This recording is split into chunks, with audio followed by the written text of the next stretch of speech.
right, hey guys, this is my second van, Aspen. It's a Ram ProMaster 2014. I believe it's a 159-inch high roof, 2500.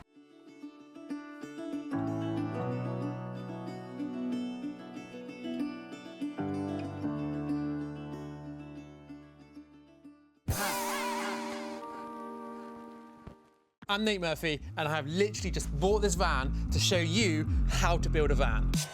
We have made a really detailed course which will help you go from this to this. You will learn everything you need. We help you specify your electrical system, and you'll be able to access the community all building their own vans at the same time. Sonny will always be my first love, but I really wanted to build a second van and kind of do a whole different color scheme, use of wood and everything like that. So this is my second van. So you can see why I nicknamed it Aspen. It was kind of inspired by the wood up in Aspen, Colorado, kind of the trees out there. So I got some kiln dried wood pieces to use on the outside of this here. So it's the first thing that you see when you open the door. Moving on in, it's the first time I ever used a sink in the van because my other van, Sonny, does not have one. I did two 7-gallon water tanks that are just positioned underneath here. And it's a garden hose system with a quick disconnect so that you can fill them pretty easily and just like a normal faucet and dump them out just as easily. There's actually a pump underneath here. It's powered by a button, and then that'll power the sink. And also, if you want, this is a deckhand sink, so you're able to pull it and wash things outside of the van as well.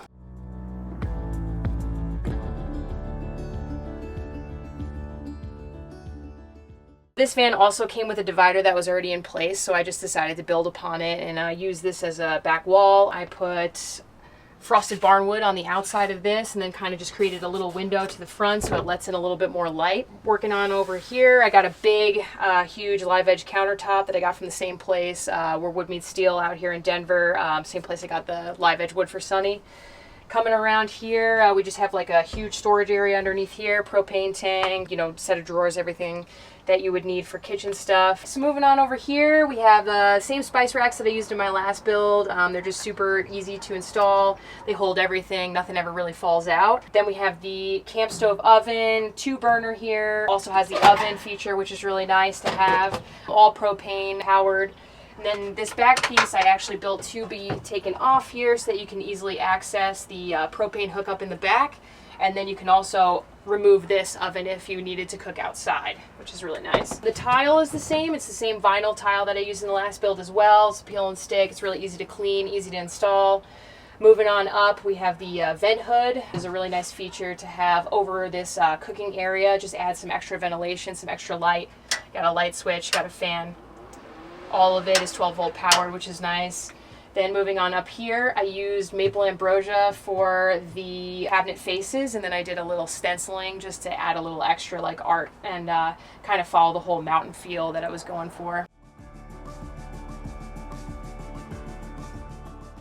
Now moving over to here, since I put the kitchen and everything like that against this wall up near the bulkhead, it gives me more space in the back to have like a seating area for 2 people. So we have this seating area, which I use to store the Iceco 75-quart fridge freezer dual zone underneath here without compromising any space. It's got an easy kind of latch. Pull this out. And then you have the dual zone, so this side can be a freezer or a fridge, and then this side is the fridge side, and they can be independently controlled on the front here. And then it stows nice and easy. It's on a 500-pound drawer pull, and then the connections go in through the back there to give it some space to pull out. All right, so similar to my last build, I wanted a true seating area for 2 people that could easily stow. So I built a table right here that will pop out in the middle, full in between these 2 seats, so that you can have one person over here kind of with a little bit more space, and then one person that has an adequate amount of space on this side as well. Stows easy right here.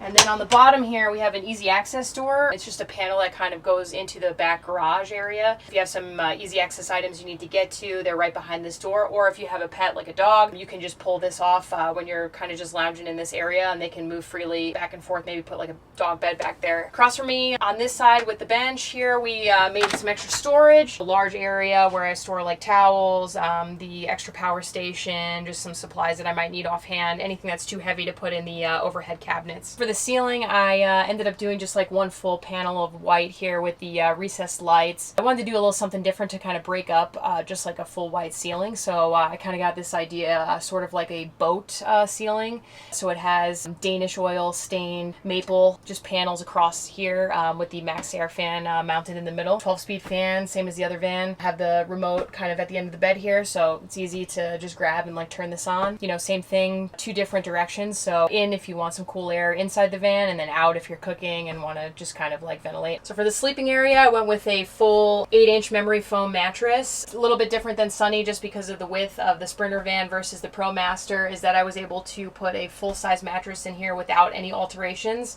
which is a little bit nice for taller people. Sleeping head this way, feet this way, and then putting the cabinets over here so that your head has like enough room over here. You're able to sit up, which was something that I really wanted in this back area here. Just gives it more space. And then it's a fixed mattress, meaning that we just to have all that storage space underneath. It is just like, it's not movable or anything like that.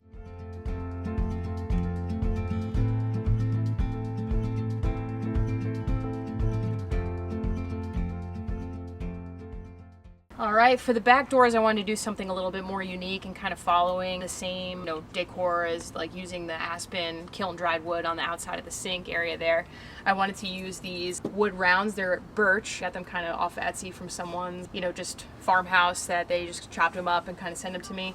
So screwed them all in here to the back door, kind of give it a little extra of a nice look. For the garage storage here, the main thing for me was that I wanted a ton of storage. We got being able to have the fixed bed. This area with the table is the only part that kind of takes away from the height here, but we're able to store some boxes underneath here, and then also it's that area for that access panel. On the right side here, we just have some storage for chairs, everything that you might need for camping outside. And this side here is all of the solar. So it's got one 100 amp hour Battleborn battery, which has been really awesome. Haven't had to do anything with that. Feeds into 2 solar panels up on the roof for a total of, I believe, 360 watts of electricity. Fuse box, everything.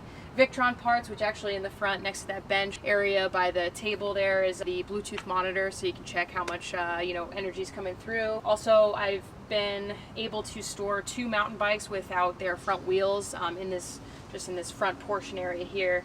So lots of storage down here, which is great. Thank you guys so much again for checking out my second van here, Aspen. A little bittersweet since this might be the last day that I'm hanging out in it. Somebody's gonna buy it literally tomorrow. So hope to see you out there in Sonny on the road. You may have noticed that you can buy our ebook. Our ebook shows you how to build a van conversion. It has 190 pages of text, diagram, and images showing you various options of various systems. It also comes with 25 videos that show you hands-on how to do many parts of building a van. Also, coming out soon, we have a course. The course releases in December, and if you sign up now, you get early access and a discount. The course is really in depth. It shows you everything from how to use basic tools all the way through to doing your gas, your water, and your electric installation. Not only that, but within the course, we support you hands-on in making your electrical specification. And you get to join a community of like-minded van builders who are building their vans at exactly the same time. Follow the links to find out more, and thanks for watching.